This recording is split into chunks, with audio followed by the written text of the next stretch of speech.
It's not always easy to think of ideas for scrapbook layouts. Sometimes I'm just not sure where to start. That's when I grab my favourite supplies and see where they take me. But what about those underrated supplies? Now, I hope you're ready for a hot take because I think one of the supplies that I love is one of the most underrated supplies we have. It's been around for such a long time. It's a real classic, and I'm willing to guess that you have some in your stash that you may have forgotten about. It's vellum, a translucent waxy paper that looks like this. There are so many varieties on the market, plain and printed, and some of them are glittered and foiled, oh so pretty. Today's the day to find some in your stash and come create with me. Let's make a page together and I'll share my best tips and tricks along the way. I also have a bunch of layout examples to share with you. So we best get started. Here's a look at the supplies I'll be working with today. This is Pink Fresh Studios' My Favourite Story collection, and I'm also working with a black and white photo of my daughter. I'm also working with this cut file from Cut to You. I'm going to make my life very easy and use it as the title for my layout. I have decided on a black and white photo for today's layout. I'll share more about that in a moment. First up though, I want to show you the vellum. I have cut a large piece here and stitched around the edge for an added detail, and I'm going to pop it in the center of my page. It's going to act as an anchoring point for all the elements on the layout. This one is going to be a very centered design. I will start by adding the largest elements first, so my title and then my photo. And at this point, the vellum is not attached to the background of the page, and there's a good reason for that. There's two good reasons actually. The first one has to do with the design of the page. As it stands right now, I do not know how far to the left or the right, the top or bottom, this center cluster is going to extend. I may, as the layout progresses, add some elements on the right-hand side there. I'm just not sure yet. And because this is a very centered design, at least that's my plan, I want to be able to move that centerpiece around to make sure that it does end up in the center of the layout. The second reason is far more practical. So the trickiest part with using vellum is actually attaching it to your page. So while it has this beautiful transparent quality about it, that means that a lot of glues and adhesives can be seen if you just add it to the vellum directly. So you have to be a little bit strategic in terms of how you attach vellum to your layout. I actually prefer to add the vellum with stitching wherever I can. That was not possible for this layout design, but what I can do here is add all my glue behind the elements that I'm going to add onto the layout. So for example, I'm going to add in some double-sided tape behind all of the letters in my cut file title. I would also recommend using a tape over a liquid adhesive, and that's because vellum and water are not friends. You will get warping if you use a liquid adhesive, so I would suggest if you have to go down that path to use the minimalist amount possible. I'm talking half of what you think you need. Use a liquid adhesive as an absolute last resort. There are lots of other ways that you can attach your vellum, so I would try and do those first. As I mentioned before, you can stitch it in place, so you can use a machine to stitch it, or you could hand stitch it. I have also attached vellum with brads and things like a tiny attacher, so you can staple them in place. And then of course, double-sided tape is the next best way to go. Just be strategic about where you place the tape, hide it behind your embellishments and your photos. I also have 9 other layouts to share with you today, all featuring vellum, so stay tuned for those. Now I think it's time we chat a little bit about layout design. I did call it centered earlier, and for me this one is a divided center.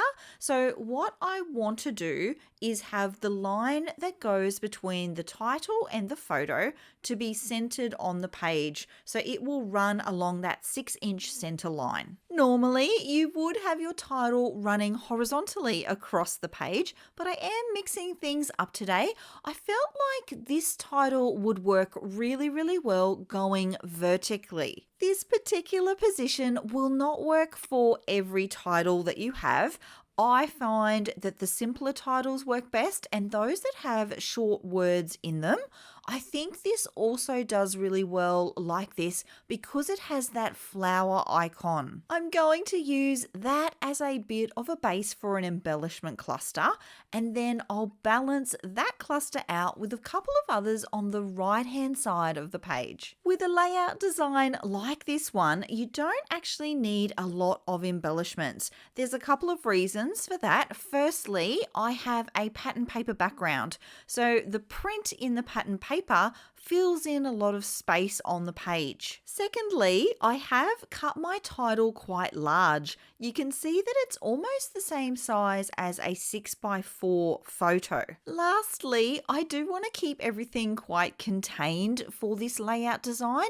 I want there to be an empty space that runs around all 4 sides of the page so that I can have this sort of square section centered in the middle. So normally around about now, I would talk to you about the visual triangle, and I would tell you that I'm creating 3 clusters on the layout and that the photo will be centered somewhere in between those 3 points. Well, this layout doesn't really work like that. Sure, I could do it that way, but I actually want to end up with a more clean look to the design. So I'm going to anchor all of my embellishments along the lines that are already here. I'm going to go with the flow of what I've already created. For example, on the left there, I've added a sentiment sticker that says looking for sunshine, and I've been sure to place it on the line that is between the word little and the word moments. I'm also going to work with the flower part of the cut file, and I've added in this puffy flower on top there.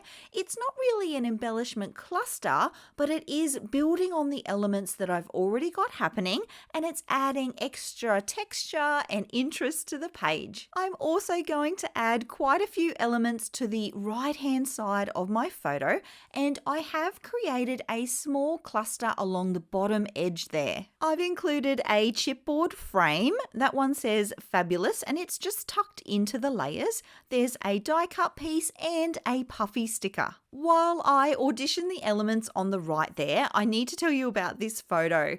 It was taken super recently, and it's my daughter hand feeding wild turtles. She has been obsessed with turtles her entire life. In fact, I remember when she was 1, she would point to the ants and call them turtles. She had a blast. It was so nice, and it's done in a very ecological way.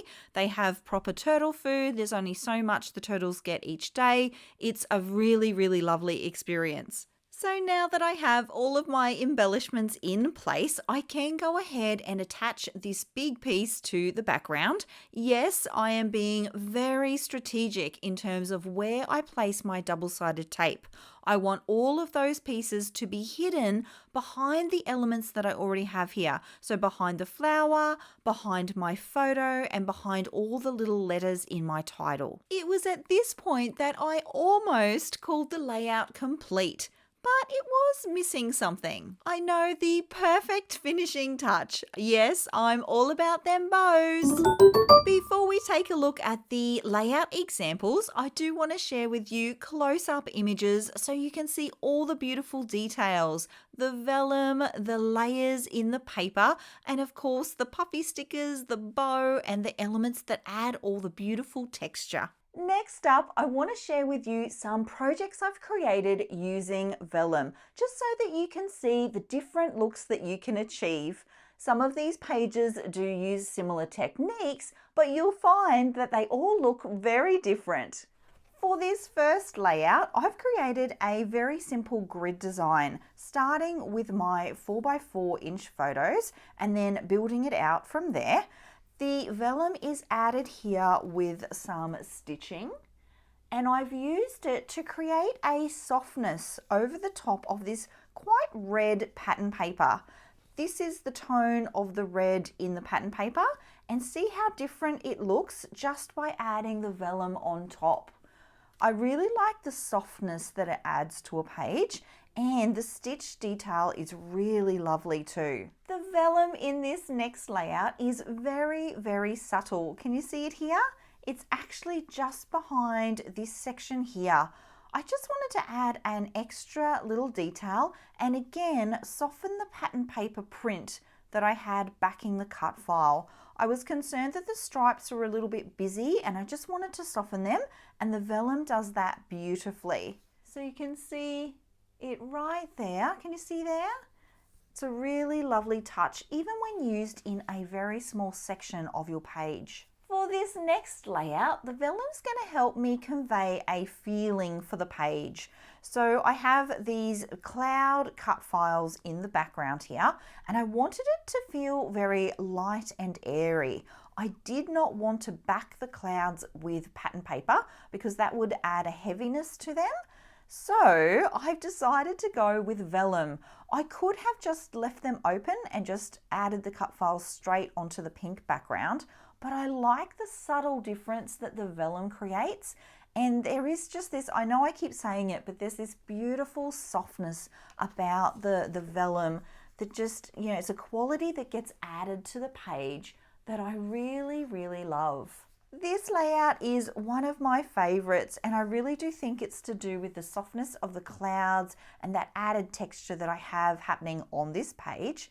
I'll be sure to link the tutorial for this one below. Now let's talk shaker pockets. So for this layout, I have created a shaker pocket with vellum. Can you see it there? It has some sequins inside. I love that sound. And I love that it's just a little detail that I can add. It's an interactive element. It ticks the box in terms of texture and interest as well. It's a really fun detail to add to a page. Notice too that the blue in the background, this is all the same pattern paper. So that blue and that blue are actually the same print. The vellum and the sequins have softened it and changed it. These next 4 layouts all use a similar technique, but I want to show you them all because they all look very different. So for all of these projects, I have created a giant shaker pocket in the background of the page. So this is a 12 by 12 sheet of vellum, and I have stitched around 3 sides and then added sequins inside and stitched up the remaining side to secure them in place. And as you can see, it turns the entire background into a giant shaker pocket. So they do shake all the way through the background there in between the layers. I used the vellum on this layout to make the pattern paper in the background here a little more subtle. It was quite busy, it was quite bright, so the vellum makes that a little bit more neutral. Really love the color tones. It's like bright pink and greens to match the pattern paper in the sequins. This one you can see the sequins shake around a lot more easily. You can actually hear them too, like they are very, very shakeable. And that's because this layout does not have any stitching in between the vellum layer and the pattern paper layer.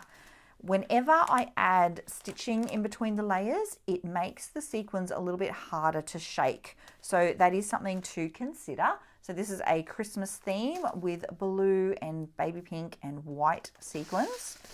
These are lovely. It actually even included a bit of green because the pattern paper had a bit of green that you can see there.